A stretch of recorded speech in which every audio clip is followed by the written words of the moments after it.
उत्तरी पलावन के इन क्रिस्टल जैसी साफ पानी के नीचे एक छुपा हुआ कब्रिस्तान है जो कभी युद्ध में रहे एक संसार की मूक याद दिलाता है। आज अपनी शानदार रीफ्स और लैगून के लिए मशहूर कलामियानेस द्वीप समूह की गहराइयों में द्वितीय विश्व युद्ध की आत्माएं छुपी हुई हैं। सितंबर 1944 में प्रशांत युद्ध अपने चरम पर था।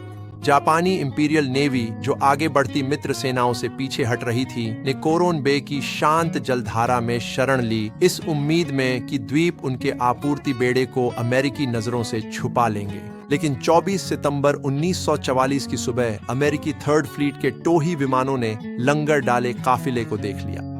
कुछ ही घंटों में लेयते की खाड़ी से विमानों वाहकों से 24 से अधिक ग्रुमन हेलकैट्स और हेलडाइवर्स उड़ान भरते हुए कोरोन की ओर आसमान में दौड़ पड़े। सिर्फ 15 मिनट में वह शांति टूट गई।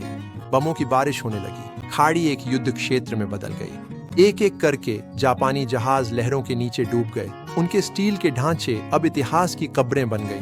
आज कोरोन के मलबे दुनिया के सबसे प्रसिद्ध डाइविंग स्थलों में गिने जाते हैं, जिन्हें खारे पानी और समय ने संरक्षित किया है। यहाँ कम से कम 12 प्रमुख मलबे हैं, जिनमें से हर एक की अपनी कहानी है। अकित्सुशिमा, एक सीप्लेन टेंडर, अपनी करवट पर पड़ी है। उसकी विशाल क्रेन अब भी सलामत है।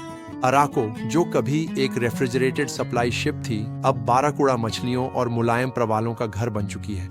ओलंपिया मारू, ओकिकावा मारू और अन्य जहाज 10 से 40 मीटर की गहराई में चुपचाप विश्राम कर रहे हैं। कोरोन और बुसवांगा के लोगों के लिए ये मलबे सिर्फ अवशेष नहीं है, ये द्वीपों की पहचान का हिस्सा है। त्रासदी और पर्यटन के बीच एक सेतु।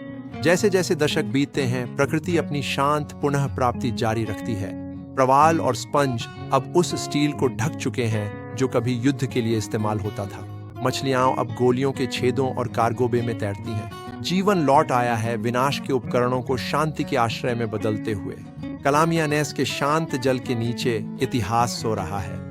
हर गोता अतीत की एक यात्रा है। यह याद दिलाता है कि युद्ध के सबसे गहरे घावों में भी जीवन फिर से खिलने का रास्ता ढूंढ लेता है।